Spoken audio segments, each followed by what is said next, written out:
La independencia de México fue la consecuencia de un proceso político y social resuelto con las armas, que puso fin al dominio español con la mayor parte de los territorios de Nueva España. La guerra por la independencia mexicana tuvo su antecedente en la invasión de Francia a España en 1808 y se extendió desde el Grito de Dolores el 16 de septiembre de 1810 hasta la entrada del ejército trigarante a la Ciudad de México el 27 de septiembre de 1821.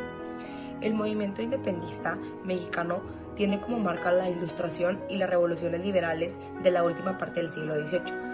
Por esa época, la élite ilustrada comenzaba a reflexionar acerca de las relaciones entre la España peninsular y el resto del imperio.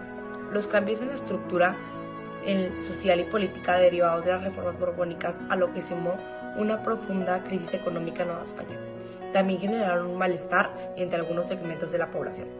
La ocupación francesa de la metrópoli de 1808 desencadenó en Nueva España una crisis política que desembocó en el movimiento armado. En ese año, el rey Carlos IV y Fernando VI abdicaron sucesivamente a favor de Napoleón Bonaparte, que dejó la corona de España a su hermano José Bonaparte. Como respuesta al ayuntamiento de México, con apoyo del virrey José Iturrigaray, reclamó la soberanía en ausencia ilegítima. La reacción condujo a un golpe de estado contra el virrey y llevó a cabo a la cárcel a los cabecillas del movimiento. Tras la derrota de los criollos en la Ciudad de México de 1808, en otras ciudades de Nueva España reunieron grupos de conjurados que pretendieron seguir los pasos del Ayuntamiento de México. Tal caso fue la Conjura de Valladolid, descubierta en 1809, cuyos participantes fueron puestos en prisión, y en 1810 los conspiradores de Querétaro estuvieron a punto de correr la misma. Al verse descubiertos, optaron por tomar armas el 16 de septiembre en compañía de los habitantes indígenas y campesinos al pueblo de Dolores, convocados por el cura Miguel Hidalgo. A partir de 1810, el movimiento independentista pasó por varias etapas, pues los sucesivos líderes fueron puestos en prisión o ejecutados por las fuerzas leales a España. Al principio se reivindicarán la soberanía de Fernando sobre España y sus colonias, pero los líderes asumieron después posturas más radicales, incluyendo cuestiones de orden social como la abolición de la esclavitud. José María Morelos y Pavón convocó las provincias independentistas a conformar el Congreso de Anáhuac, que dotó el movimiento insurgente de un marco legal propio. Tras la derrota de Morelos, el movimiento se redujo a una guerra de guerrillas. Hacia 1820 solo quedaban algunos núcleos rebeldes, sobre todo la Sierra Madre del Sur y en Veracruz. La palabra insurgencia designa algún tipo de rebelión, alzamiento o levantamiento, usualmente contra la autoridad y, en veces, con un grado de violencia. Con esto en mente es fácil inferir por qué al ejército mexicano en los tiempos de la independencia se le llamaban los insurgentes. Los insurgentes eran liderados por Miguel Hidalgo. Su ideología era una donde veían a México como un país independiente. Su objetivo era el mismo: conseguir que la Nueva España dejara de serlo para llamarse México, un país independiente de España y gobernado por mexicanos. Para poder empezar a hablar de la independencia, primero necesitamos hablar de su surgimiento, las conspiraciones. La primera conspiración se organizó en Valladolid. A esta conspiración asistió el capitán Ignacio Allende, mismo que después logró trasladar las conspiraciones hacia Querétaro, más concretamente a la casa del corregidor Miguel Domínguez y la corregidora Josefa Ortiz. A las conspiraciones que se organizaban en esta casa iban un grupo selecto de personas de las cuales podemos resaltar a Miguel Hidalgo, Allende y Aldama. Después de un tiempo de que se celebraban las conspiraciones en esta casa, era inevitable, alguien los escuchó.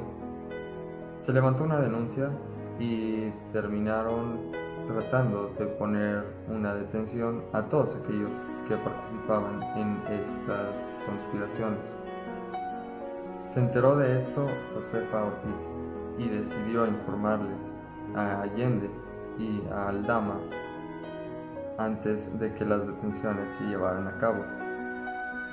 Mismas dos personas que después se pusieron la tarea a informar a Miguel Hidalgo. Para estos momentos Hidalgo se encontraba en el pueblo de Dolores, mismo pueblo donde después se celebraría el Grito de Dolores, pero de eso hablaremos después. Antes quisiera hablar del movimiento insurgente. Realista, el virrey Venegas organizó una defensa para seguir estando en el poder, ya que quería proteger a la capital de México.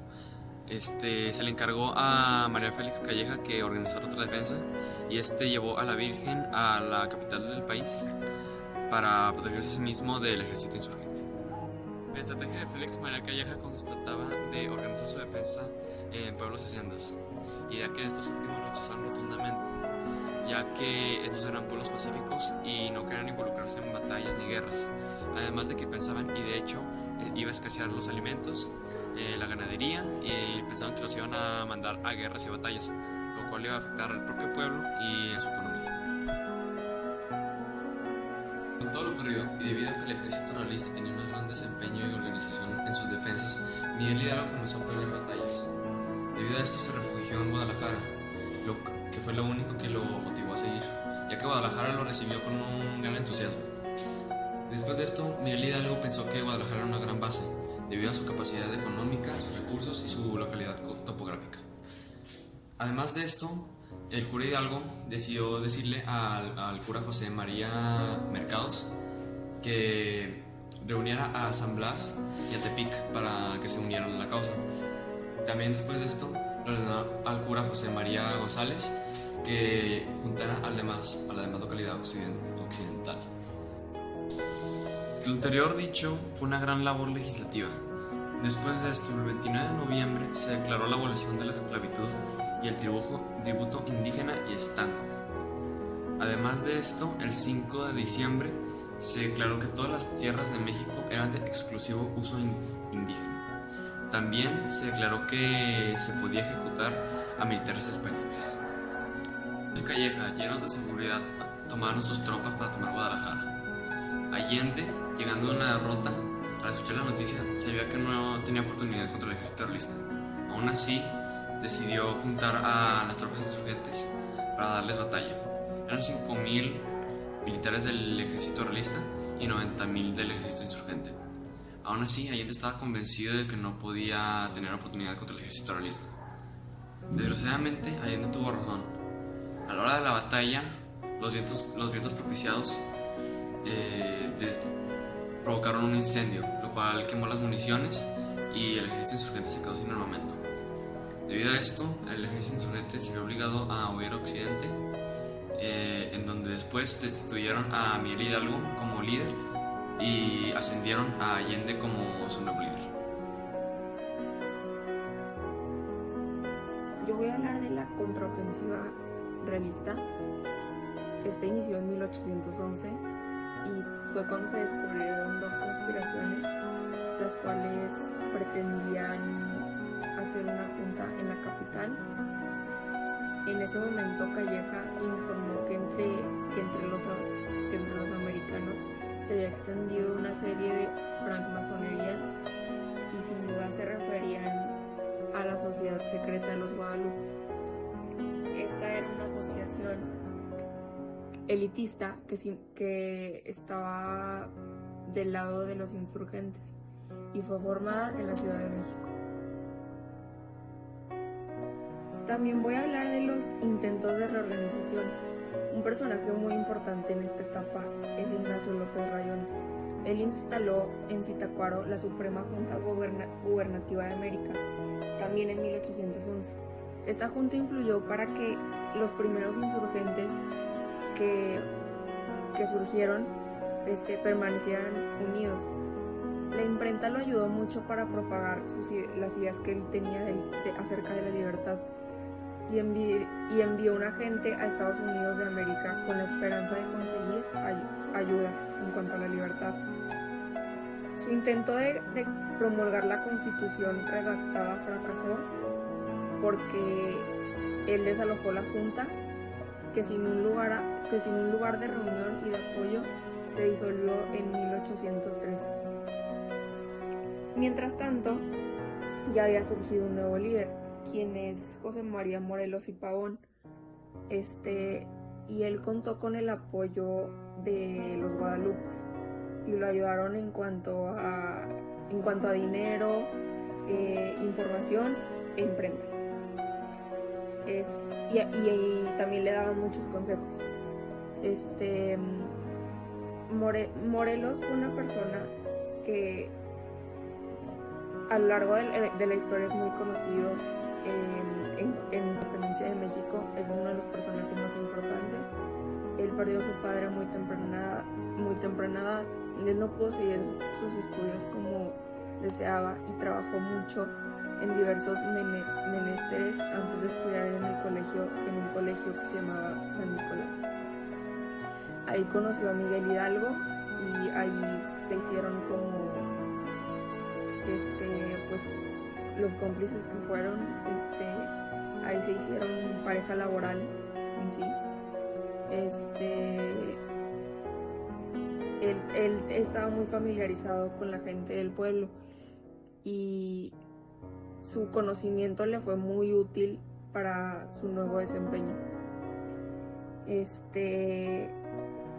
Él contó también con dos colaboraciones muy importantes en ese momento, quienes fueron Mariano Matamoros y el hacendado Hermenegildo Galeano. Eran amén de buenos oficiales como el ilustre científico Manuel Mier y Terán, Guadalupe Victoria, quien fue el primer presidente de nuestro país, Nicolás Bravo y Vicente Guerrero. También lo siguieron los miembros de grupos medios y bajos de la sociedad. Todas las personas ahí lo seguían mucho. Rancheros, militares, mineros que habían sido desempleados, etc. Y él contaba con un gran sentido común que le permitió sacar provecho de estas precarias condiciones en las que se movía para hacer una campaña importante, y por eso él fue un nuevo líder quien pues la verdad sustituyó a Ignacio López Rayón. El movimiento insurgente busca la institucionalización constitucional Morelos. Don Ignacio Rayón había sido desafortunado militarmente, pero en la pérdida de liderato influyó que, mientras la lucha se radicalizaba, él insistía en que la soberanía residía en el rey y no dimanaba del pueblo. Este principio iba contra la convicción difundida por las revoluciones de Estados Unidos de América y la francesa. La misma Constitución de Cádiz afirmaba que la soberanía residía en la nación. Cuando Morelos conoció el proyecto de Constitución de Rayón, rechazó mantener por estrategia la adhesión a Fernando VII. Opino que era tiempo de que se le quite la máscara a la independencia. Morelos, quien tenía otras diferencias con Rayón, decidió reunir un congreso sin tomarlo en cuenta. Lanzó su convocatoria para que los pueblos eligieran a los diputados hasta donde el estado de guerra lo permitiera. Solo 2 fueron elegidos popularmente. Otros 6 fueron nombrados para representar a la parte oprimida de la nación. Entre ellos estuvieron los vocales de la Junta Zitácuaro, incluido Rayón. La inauguración del Congreso de Anáhuac tuvo lugar el 14 de septiembre de 1813 en Chilpancingo, en el cual Morelos presentó un sentido discurso, Sentimientos de la Nación, que resumía su ideario político.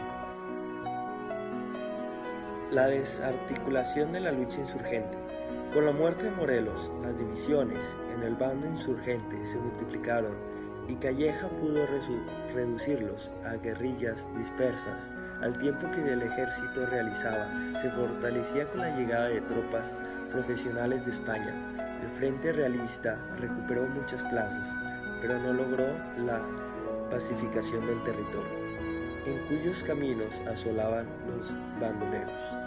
Las medidas violentas de los españoles habían crecimiento del absolutismo desilusionaba a los simpatizadores de la Constitución privada. Por lo tanto, el malestar, a pesar de que Calleja desde 1815 había logrado reanimar la producción, el reino mostraba las huellas de los 6 años de guerra civil.